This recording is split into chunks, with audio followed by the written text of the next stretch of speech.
सामर्थ्य सानंतरम वस्त्रम ओम तच्चर्या प्रणेमहे गातु यज्ञाय गातु यज्ञपदे देवसस्वरे सनसर श्रीमान सेव्य और गंधिगातमय सजम शना सजवदे शतकश्वरे ओम शांति शांति शांति नमस्ते।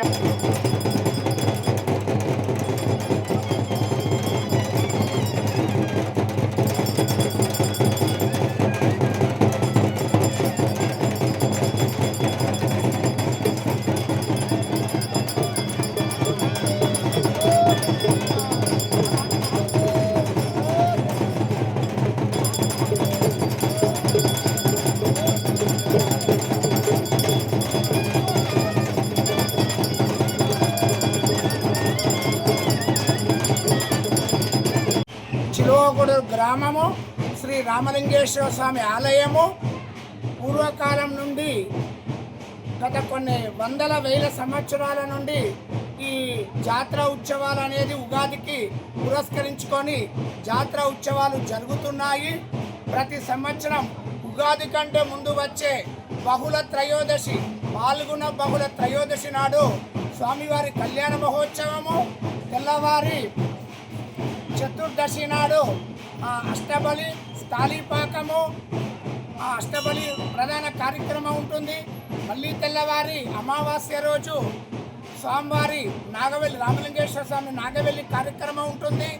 మళ్ళీ తెల్లవారి ఉగాది పురస్కరించుకొని ప్రొద్దున మహారుద్రాభిషేకము, పగలు సాయంత్రం 5 గంటలకు స్వామివారి పంచాంగ శ్రవణము, తదనంతరం సాయంత్రం 7 గంటలకు స్వామివారి సేవా ఉత్సవం కార్యక్రమం జరపబడును. తెల్లవారి ప్రతిపద అంటే మన చైత్రోత్సవ కార్యక్రమం ఉంటుంది. తెల్లవారి తదియ నాడు బండ్ల ఉత్సవ కార్యక్రమం, తర్వాత రాత్రి 8 గంటలకు ఏకాంత సేవ కార్యక్రమం జరపబడును. దీనితోని స్వామివారి ఉత్సవాలు ముగియబడును. అంగరంగ వైభవంగా ప్రతి సంవత్సరం కూడా చాలా వెనుకటి నుంచి వందల సంవత్సరాలు వేల సంవత్సరాల నుంచి పురాతనం నుంచి ఈ రామలింగేశ్వర స్వామి ఈ కళ్యాణ మహోత్సవము ఎక్కడి నుంచో ఇప్పుడంటే అన్ని జాతరాలు వచ్చినాయి. వెనుకటి నుంచి పురాతనం నుంచి చిలువగూడూరు గ్రామంలో ఈ రామలింగేశ్వర స్వామి జాతర ఉత్సవం అంగరంగ వైభవంగా జరగడం జరుగుతున్నది. ఇది పురాతన స్వయంభూ టెంపుల్, స్వయంభూ దేవస్థానం. పులాస రాజులు పులాస టెంపుల్ కాకతీయులు పరిపాలించిన ఈ రాజ్యంలో దీన్ని ప్రతిష్ఠించడం జరిగింది. కాబట్టి దీనికి విశేషత చాలా ఉన్నది. దీనికి చిటుమల్లాళ్ళు వాళ్ళు ఇలవేల్పు వాళ్ళు వాళ్ళకి ఇలవేల్పు దేవుడు ఇచ్చటం వల్ల వంశం వారికి అందరికీ చాలా ఎక్కంచో వచ్చి కేశఖండనాలు అభిషేకాలు కార్యక్రమాలు నిర్వహించడం జరుగుతుంది. జిల్లా ప్రస్తుతానికి జగిత్యాల జిల్లా విభజించినాక ఇది గొల్లపల్లి మండలంలోని చిర్వాకొడూరు గ్రామం. ఇది పురాతన శివాలయం, త్రికుటాలయం. ఎప్పుడు దాదాపు ఇది మనకి ఉమ్మడి కరీంనగర్ జిల్లాలో 3 టెంపుల్ ఉన్నాయి. ఇలా ఉత్తర ముఖద్వారము, మన ఇక్కడ ఒక జంపన్న వాగు ఉన్నది. త్రేతాయుగంలో శ్రీరామచంద్రుడు ఎప్పుడైతే రావణ బ్రహ్మ సీతమ్మను అపహరించకపోయాడో అప్పుడు శ్రీరామచంద్రుడు సీతమ్మ కొరకు తిరుక్కుంటూ వచ్చేవారికి ఇక్కడికి వచ్చేసరికి రాత్రి అయింది.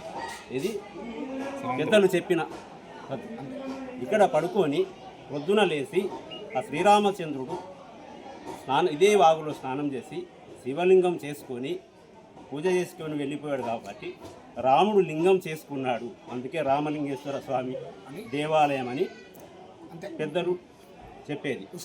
కరెక్టే. పొలాస రాజులచే, కాకతీయుల కాలంలో పొలాస రాజులచే నిర్మించబడిన ఈ శ్రీరామలింగేశ్వర దేవాలయం, దానికి తోడు పెద్దలు మా పండితులు ఉన్నారు. వాళ్ళ తండ్రులు వాళ్ళ తాతలు చెప్పిన దాని ఆధారంగానే 300-400 సంవత్సరాల క్రితం నిర్మించిన ఈ శివాలయం అప్పటి నుండి ఇప్పటి వరకు ఉగాది రోజు కొత్త పంచాంగ శ్రావణం ఉంటుంది, మరుసటి రోజు రథోత్సవం, మరుసటి రోజు బండ్లు, మరుసటి రోజు జాతర. అది పెద్దల చెప్పిన ప్రకారం ఇప్పటి వరకు మేము నడిపిస్తున్నాము. మా గ్రామ ప్రజలు, చుట్టుపక్కల గ్రామ ప్రజల పెద్దల ఆశీర్వాదంతో ఇప్పటి వరకు మంచిగా జరుగుతుంది.